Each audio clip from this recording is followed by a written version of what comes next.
bersyukur di hadapan-Mu Tuhan Yesus. Engkau Tuhan Allah yang selalu baik. Saat mataku memandang keajaiban karya-Mu,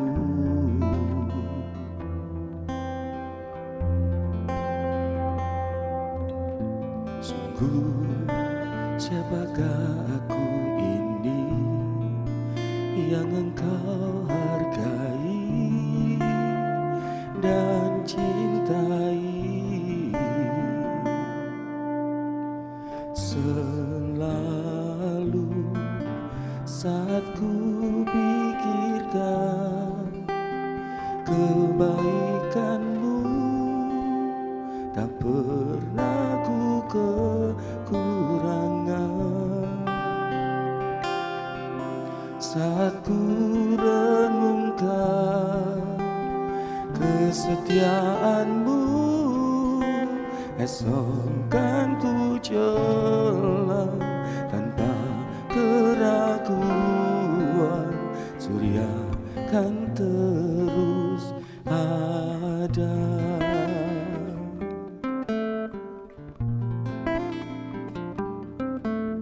Saat mataku memandang keajaiban karya-Mu,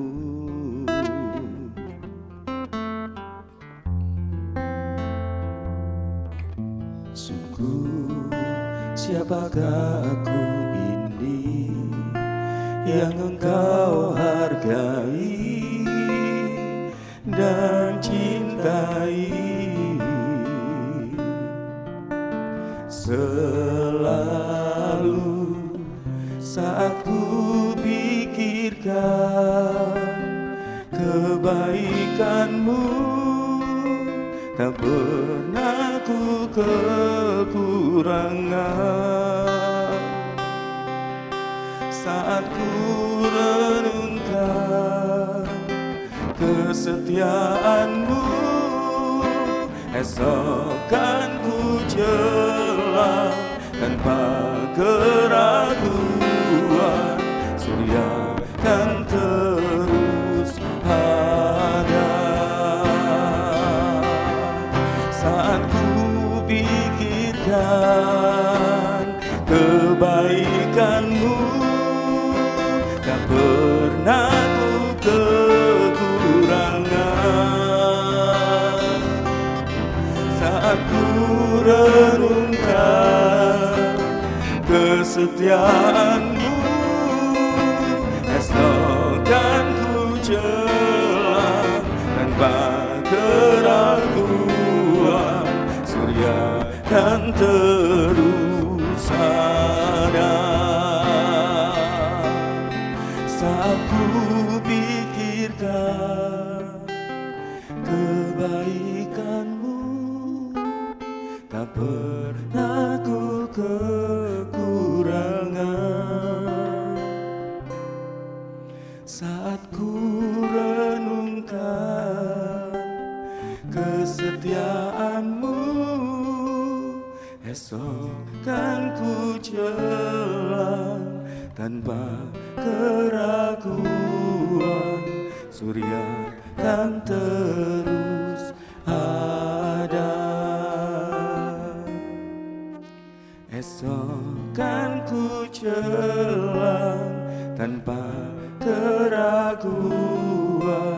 Surya kan terus ada.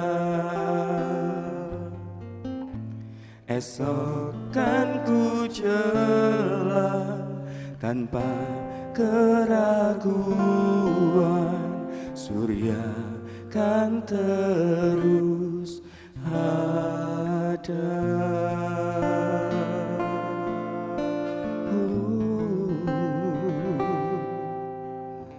Haleluya, haleluya, inaramu, haleluya, ku menyembah, haleluya,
sungguh indah dalam hidup kami.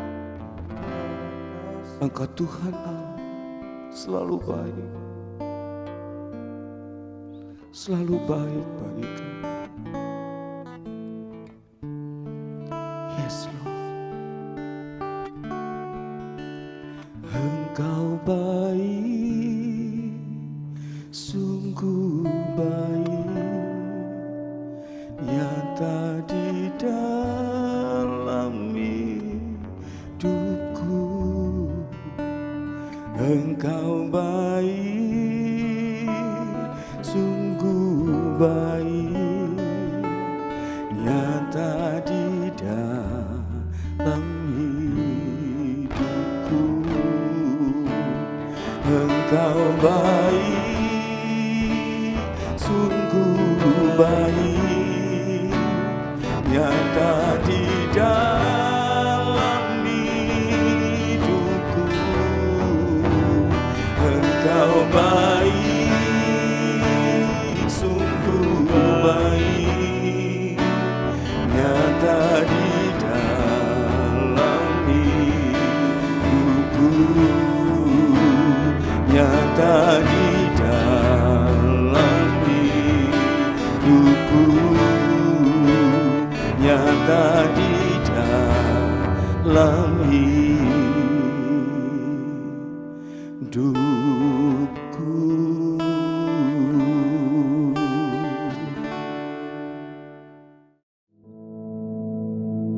Our Father, which art in heaven, hallowed be thy name. Thy kingdom come, thy will be done in earth as it is in heaven.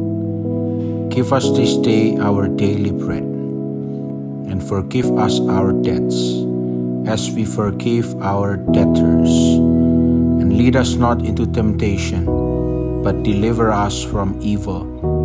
For thine is the kingdom, and the power, and the glory, forever. Amen.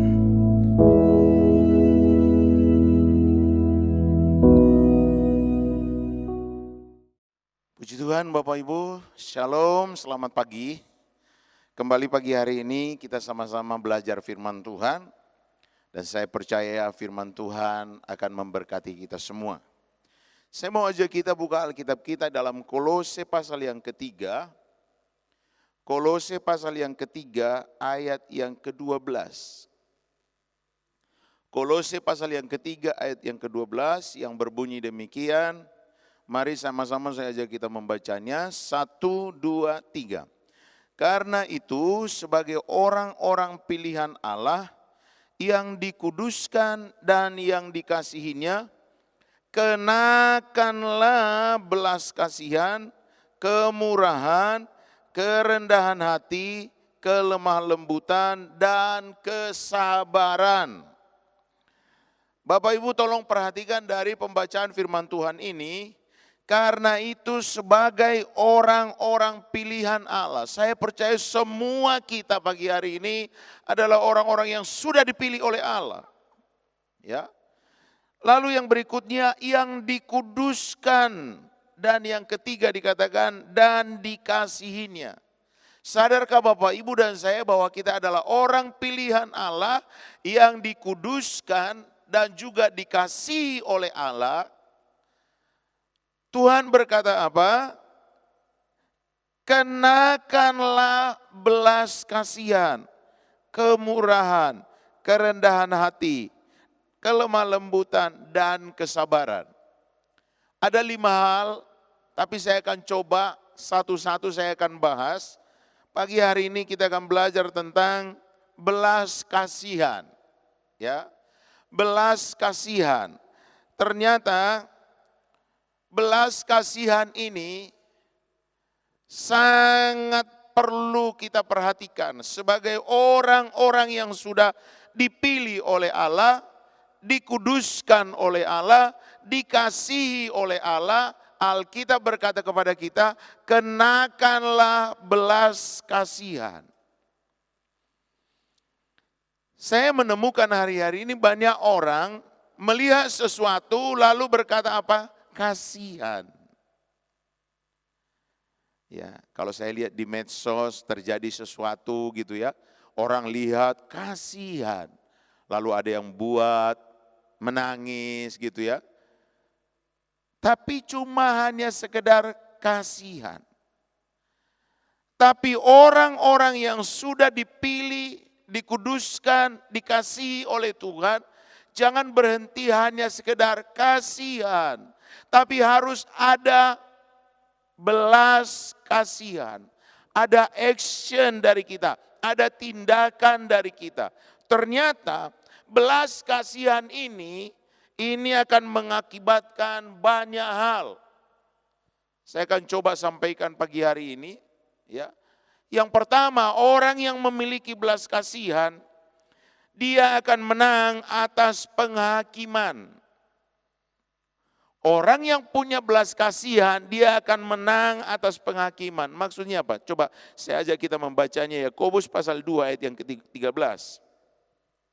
Yakobus pasal 2 ayat 13 di sana dikatakan begini, sebab penghakiman yang tak berbelas kasihan akan berlaku atas orang yang tidak berbelas kasihan. Tetapi belas kasihan akan menang atas penghakiman. Jadi orang yang tidak punya belas kasihan, ya, dia akan mengalami hal, yaitu apa? Yang tidak berbelas kasihan. Tapi orang yang punya belas kasihan, dia akan menang atas penghakiman. Ya. Jadi kalau Bapak, Ibu, dan saya memiliki belas kasihan, misalkan ada penghakiman, orang yang punya belas kasihan itu akan menang atas semuanya itu. Tapi orang yang tidak punya belas kasihan, dia akan diperlakukan dengan tidak ada belas kasihan sama sekali. Ya. Jadi pagi hari ini ayo kita belajar sama-sama, milikilah belas kasihan, bukan hanya sekedar kasihan, tapi belas kasihan ada action di sana, ada tindakan di sana. Itu yang pertama. Yang kedua, ternyata saya temukan orang yang punya belas kasihan, ya, bagi orang yang punya belas kasihan, tidak ada tembok, dinding yang bisa menghalangi orang yang punya belas kasihan. Kita lihat contoh di dalam Alkitab, ya. Saya tidak ada waktu untuk membacanya, tapi Bapak Ibu nanti coba baca di Lukas pasal yang ke-10, ya, ayat 33 dan seterusnya. Di situ dikatakan bagaimana orang Samaria itu melihat seorang yang jatuh geletak. Kita tahu orang Samaria itu bukan orang yang percaya. Ya. Tetapi orang Samaria itu yang punya belas kasihan. Tidak ada tembok yang bisa menghalangi, tidak ada dinding yang bisa menghalangi, tidak ada yang suku atau ras atau agama yang bisa menghalangi orang yang punya belas kasihan.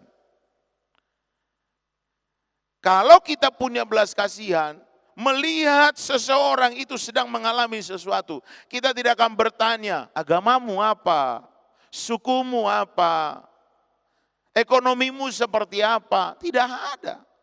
Kita akan action, kita akan lakukan tindakan, kita akan berbuat sesuatu untuk menolong orang itu. Tapi kalau kita tidak memiliki belas kasihan, apa yang terjadi? Diumpamakan di situ seperti apa? Seorang imam lewat, dia lihat orang yang geletak itu, malah dia menyingkir dari tempat yang lain. Kenapa? Dia tidak punya belas kasihan. Padahal kalau kita pikir-pikir, siapa ini imam? Imam ini adalah seorang hamba Tuhan. Kalau sekarang dibilang seorang pendeta. Tapi di saat dia melihat orang yang geletak jatuh, sekarat, malah dia pergi dari tempat yang lain. Coba perhatikan. Kenapa? Karena imam ini tidak punya belas kasihan. Demikian juga seorang Lewi. Siapa Lewi? Yang biasa melayani Tuhan di mimbar.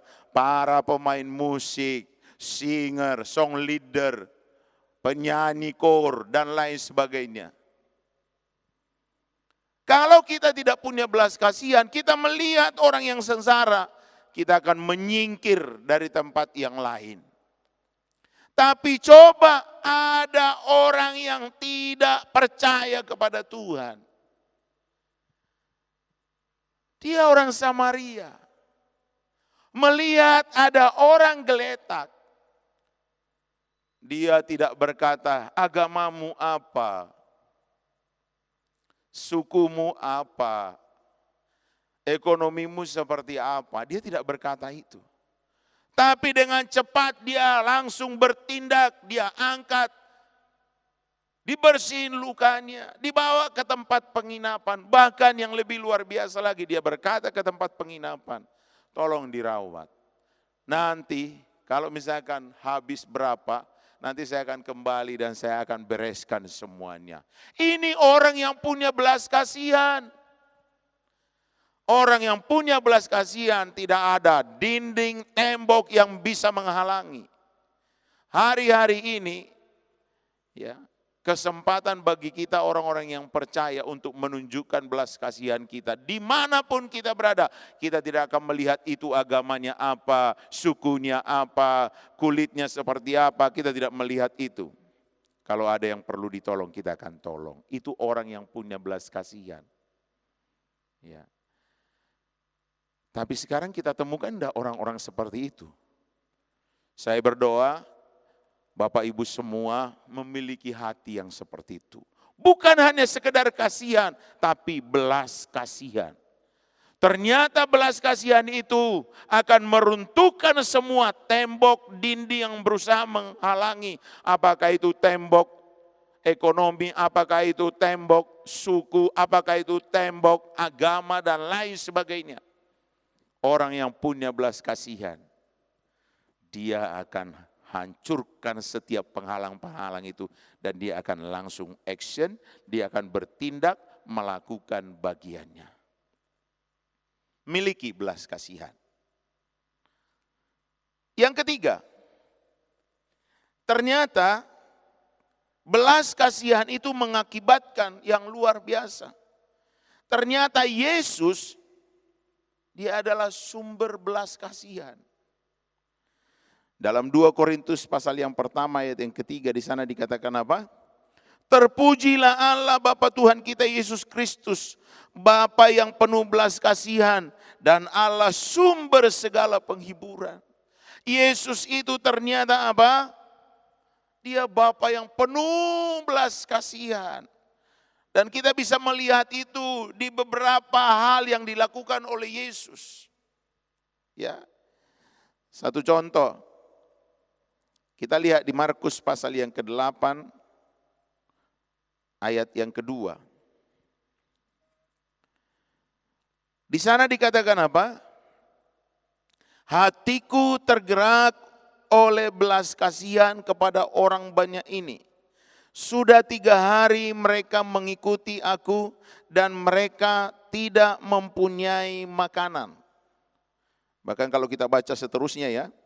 Dan jika mereka kusuruh pulang ke rumahnya dengan lapar, mereka akan rebah di jalan sebab ada yang datang dari jauh.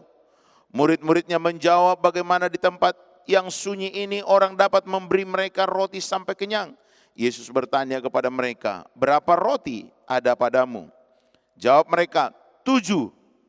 Lalu ia menyuruh orang banyak itu duduk di tanah. Sesudah itu ia mengambil ke-7 roti itu, mengucap syukur, memecah-mecahkannya dan memberikannya kepada murid-muridnya untuk dibagi-bagikan. Dan mereka memberikannya kepada orang banyak. Mereka juga mempunyai beberapa ikan. Dan sesudah mengucap berkat atasnya, ia menyuruh supaya ikan itu juga dibagi-bagikan. Dan mereka makan sampai kenyang. Kemudian orang mengumpulkan potongan-potongan roti yang sisa sebanyak 7 bakul. Mereka itu ada kira-kira 4.000 orang. Ya. Lalu Yesus menyuruh mereka pulang. Yesus itu penuh dengan belas kasihan. ada 7 roti, ada beberapa ikan, lalu dikasihkan. Kalau dipikir-pikir, apalah artinya itu? Tapi karena Yesus penuh belas kasihan, Yesus tidak mau mereka kelaparan sampai mereka jatuh di jalan nanti. Lalu mereka dikasih roti, dibagi ikan. Dan Alkitab berkata mereka semua kenyang dan sisa sebanyak 7 bakul. Dan itu juga kita temukan di Matius pasal yang ke-15 ayat 32. Di sana sama, Yesus juga punya belas kasihan melihat mereka. Sudah beberapa hari mereka mengikuti Yesus dan mereka lapar. Murid-muridnya dengan tegas berkata, bagaimana kita memberikan mereka makan? Dari mana, restoran mana yang bisa memberikan mereka makan? Tapi Yesus berkata, apa yang ada padamu? Ditemukanlah 5 katul roti, 2 ekor ikan. Itu jajannya sekolah minggu. Ya. Kalau dipikir-pikir apa artinya itu? Untuk sekolah minggu aja enggak cukup. Tapi perhatikan, orang yang punya belas kasihan akan mengadakan banyak mujizat. Ya. Bapak Ibu jangan punya pemikiran, oh itu kan karena Yesus. Percayalah Bapak Ibu, engkau yang punya belas kasihan, yang mau tahu dengan seseorang. Saya percaya tidak ada ceritanya orang yang punya belas kasihan tidak mengalami mujizat. Pasti mengalami mujizat. Kemarin saya khotbah di satu tempat. Seorang ibu bersaksi. Dia bilang gini, saya ini sebenarnya apalagi dalam keadaan sekarang ini hidup saya itu gelap, dia bilang. Susah, tapi saya bersyukur sama Tuhan. Saya diberikan sukacita, saya diberikan semangat. Saya melakukan bagian saya kerja. Lalu apa yang terjadi? Temannya dia, tahu-tahu rumahnya roboh. Lalu ibu ini bersaksi begini, di saat melihat temannya rumahnya roboh, padahal ibu ini dia bilang hidupnya, ekonominya susah. Apa yang dilakukan oleh ibu ini? Dia jual ladangnya, lalu dikasih uangnya kepada temannya ini, supaya temannya ini bisa membangun rumahnya. Saya dengar itu saudara sebagai hamba Tuhan, wow, ini keadaannya gelap, tapi masih bisa menolong orang yang susah. Lalu dia berkata apa? Dan puji Tuhan, sampai hari ini Tuhan menolong saya, Tuhan memberkati saya tidak sampai kelaparan, saya tidak sampai meminta-minta, dia bilang. Saya ameni pernyataan ibu ini, saya ameni. Kenapa? Di saat dia susah, di saat dia mengalami kegelapan, tapi hatinya penuh belas kasihan. Lihat temannya, rumahnya roboh. Apa yang dia punya? Dia jual ladangnya, uangnya dikasihkan ke temannya, dan temannya bisa membangun rumahnya. Kita pendeta belum tentu bisa melakukan seperti itu. Tapi ini yang saya lihat di ibu itu. Dia punya belas kasihan. Ya. Sama Bapak Ibu, kalau engkau punya belas kasihan melihat orang di sekelilingmu, percayalah, engkau akan selalu mengalami, engkau akan selalu menikmati mujizat yang luar biasa dari Tuhan. Ya. Dan saya percaya, semua kekasih Tuhan, milikilah belas kasihan. Dan engkau akan melihat mujizat-mujizat yang luar biasa engkau alami dalam hidupmu. Saya sendiri kalau saya bersaksi kepada Bapak Ibu, terlalu banyak kesaksian saya. Kenapa? Saya boleh melihat bagaimana Tuhan itu nyatakan mujizatnya hari-hari ini. Kenapa? Karena saya belajar memiliki belas kasihan. Apa yang bisa saya lakukan hari-hari, saya lakukan. Apa yang bisa saya perbuat, saya perbuat. Padahal aku sendiri dalam keadaan susah. Tapi ini yang saya belajar lakukan. Apa yang bisa saya lakukan? Ya, untuk menolong orang ini, untuk membantu orang ini. Kalau saya saksi, Bapak Ibu pikir saya ini sombong. Tapi ini yang saya belajar lakukan hari-hari. Dan saya boleh melihat mujizat demi mujizat terjadi dalam hidup saya. Dan saya berdoa, Bapak Ibu, jangan jadi hanya pendengar firman Tuhan yang baik. Jadilah pelaku firman Tuhan yang baik. Supaya apa? Supaya kita semua diberkati oleh Tuhan. Milikilah belas kasihan. Milikilah belas kasihan. Jadi engkau yang sudah dipilih oleh Tuhan, dikuduskan oleh Tuhan, dikasihi oleh Tuhan. Tuhan itu begitu baik bagimu. Milikilah, kenakanlah belas kasihan. Kemanapun engkau pergi, dimanapun engkau berada, kenakanlah belas kasihan. Orang yang memiliki belas kasihan itu akan mengalami banyak mujizat dalam hidupnya. Biar firman Tuhan ini pagi hari ini boleh memberkati kita, dan saya percaya ke depan Bapak Ibu dan saya akan menyaksikan bagaimana Tuhan menyatakan mujizatnya dalam hidupmu. Tuhan memberkati. Mari kita berdoa. Terima kasih Bapak buat kebenaran-Mu pagi hari ini. Sungguh kami sadar kami yang dipilih oleh Tuhan, dikuduskan oleh Tuhan, dikasihi oleh Tuhan. Tuhan mau supaya kami mengenakan belas kasihan. Karena ternyata belas kasihan itu akan menang atas penghakiman.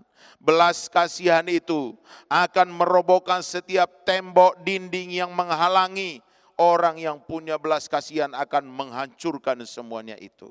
Dan belas kasihan itu akan membawa kami mengalami banyak mujizat Tuhan.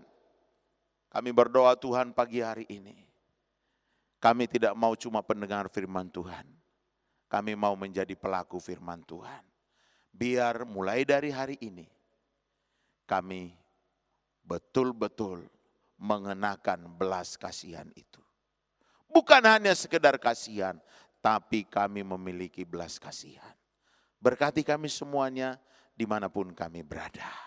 Terima kasih Bapak, dan saat ini kekasih Tuhan, biar engkau terima berkat yang datang dari Tuhan. Kiranya berkat anugerah dari Bapa Surgawi di dalam anaknya yang tunggal Yesus Kristus, bahkan dalam persekutuan kuat kuasa Roh Kudus, senantiasa menyertai, memimpin, memberkati hidup saudara, mulai dari pagi ini sampai Maranatha, bahkan untuk sampai selama-lamanya. Di dalam nama Yesus Kristus Tuhan, kita yang percaya diberkati Tuhan sama-sama katakan, amin. Selamat pagi, Tuhan memberkati kita semua.